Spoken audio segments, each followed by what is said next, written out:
December 28, 2025, Sunday, muling nagbabalik, ang Pinoy Karera Sports at iba pa, karera gabay, giya, tips at analysis, para sa huling araw ng pakarera para sa taong ito, ng PJCI, Philippine Jockey Club Inc.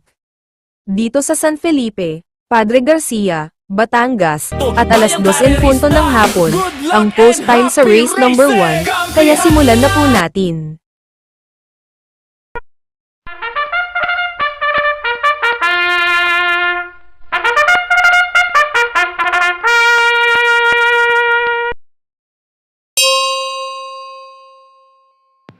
Dito sa race number 1 na panimula na winner take all sa magandang laban to para sa tatlong kalahok sa race na to.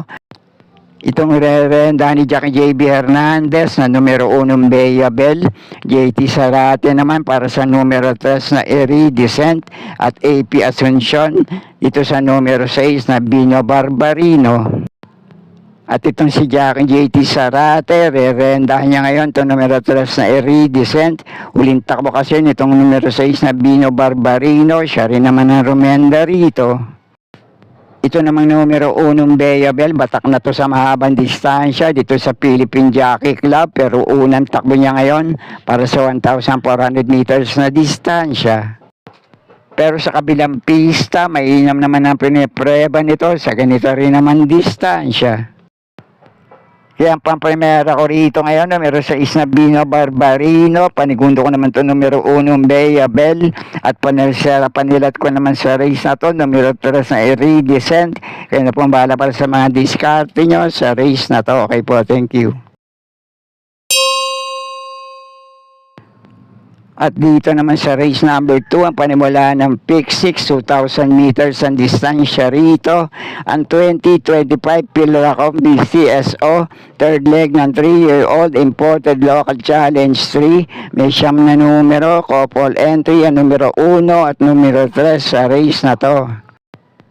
Isang magandang laban naman to para sa lahat ng kalahok sa race na to dahil unang sabak nila ngayon sa 2,000 meters na distansya. Huling naging laban ng 7 kalahok sa race na to sa 1,800 meters na distansya.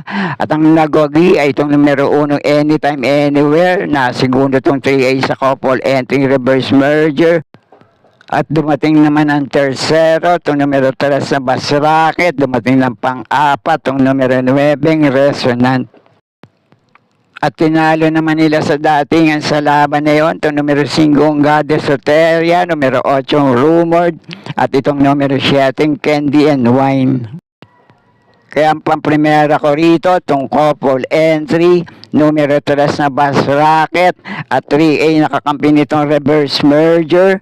Panigundo ko naman dito, numero 1 Anytime Anywhere, at panisera ko, numero 9 Resonant. Kaya na pong bahala kung may iba pa naman kayong kinukursunadang kalahok sa race na to. Kampiyan na! At sa race number 3 naman ang panimula ng Pick 5, 1,400 meters ang distansya rito. Ang Port Cool Summer Farm Juvenile Championship Stakes Race. May 7 numero, 7 rin ang mga kalahok dito. Ang unang pili ko naman dito, medyo angat sa grupong lalabanan niya ngayon. Mukhang outstanding favorite to, numero 5 Cunningham. Pwede sigurong panalo sa nagtitipid dahil may 1.25 medya itong naitalang tiyempo sa ganito rin naman distansya. At dito rin naman sa Philippine Jockey Club, nanalo ito ng malayo kay Berting. At may mas mainam to naging tiyempo sa parehong distansya. Dito rin naman sa Philippine Jockey Club, 1.25 sarado. Napakainam na mga kwartos na naitala nito. Konting swerte lang, palagay ko pwede na makaraos ng panalo rito. At kung gusto niyo naman ng pang-protection dito, 3 kalahok ang pwede niyong panama sa pagpipilian. Numero 2 na Fairfield, numero 3 sa Magellan, at numero 4 Lady Outlaw. Kaya muli, tanging pili ko sa race na to, numero 5 Cunningham. Kaya na pong bahala para sa mga iba niyo pandiskarte sa race number 3. Okay po, thank you. At dito naman sa race number 4, ang panimula ng pick 4, ang pampremera ko naman dito, numero 2 na Longevity. Huling takbo nitong Longevity ay sa 2,000 meters na distansya. Dito rin naman sa Philippine Jockey Club. At dumating itong pang-anim kila Barati. At mga huling takbo naman ito, sa ganito rin naman distansya, 1,400 meters, ay sa kabilang pista. Consistent to sa pinepreba na 1.23 media, sa pareho rin naman distansya. At ang panigundo ko naman dito, baka muling makabandera, mapabayaan sa harapan at umalagwa. Pwede rin makapandilat dito, numero 4, Worshipful Master. At sa mga kumukursunada naman dito sa medyo dehadong kalok na numero 5 Daily Burn, pwede rin naman. May 1.23 medya itong naitala rito rin man sa PJC. Sa parehong distansya, minsan itong dumating ng panlima kaya Resonant. At tinalo niya sa datingan sa laban niya na yon, itong numero 6 na Dream Girl.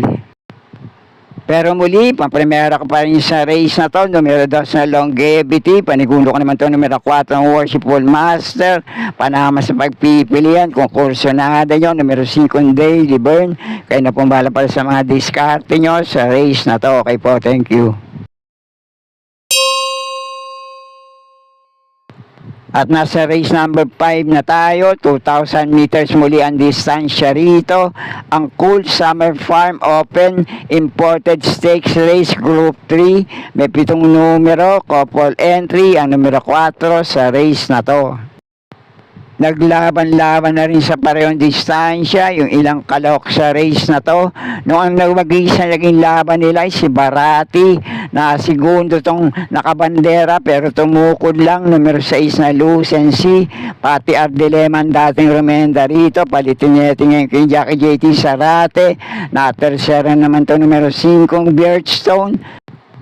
At dumating naman ang pang-apat, itong numero 4, Ace of Diamond. Tinalo nila sa datingan. Itong 4A sa couple ending hole-in-one. At numero 3 sa Perfect Delight. Kaya ang pampremera ko rito ngayon, numero 5 Birchstone. Panigundo ko naman ito, numero 6 na Lucency. At panersera ko, numero 4 sa couple ending Ace of Diamonds. Kaya na pong bahala kung may iba pa rin naman kayong kinukursunadang kalahok sa race na to. Okay po, thank you.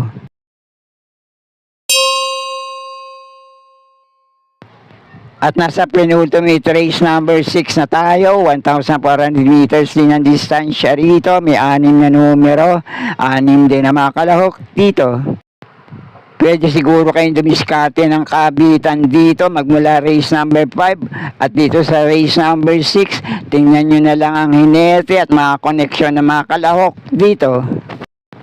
Pero ang pampremera ko rito ngayon, depende na lang sa kondisyon. Dahil galing sa bakasyon, nagbabalik takbo. Unang takbo para sa 1,400 meters na distansya dito sa Philippine Jockey Club, numero 5 Ninong. At pwede kayong kumursunada na ibang kalahok dito. Lahat yan pwedeng panama sa pagpipilian. Pero ang panigundo ko rito ngayon, numero 4 Bagsikat din.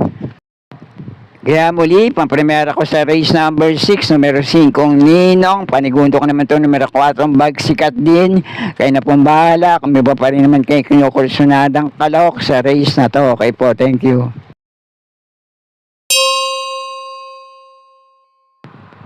At nasa huling karera na tayo para sa araw ng linggo.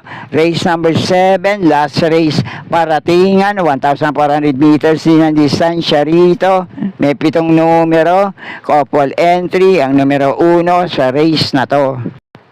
Ang pampremera ko naman dito, lamang malamang, wag lang magbabago kondisyon ngayon. Dahil huling takbo nito sa parehong distansya, 24 media ang Chinempo, AM Bupete rin naman na Romenda, numero 6 na Summer Rule. Dito rin naman sa Philippine Jockey Club, at huling panalo nito, 5 kabayong layo niyang tinalo, sila Graceful Gift at iba pa.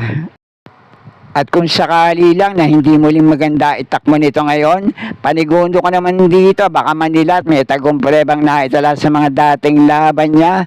Pababa na rin sa grupo, numero 7 title holder. Kaya muli, unang pili ko pa rin sa race na to, numero 6 na Summer Rule.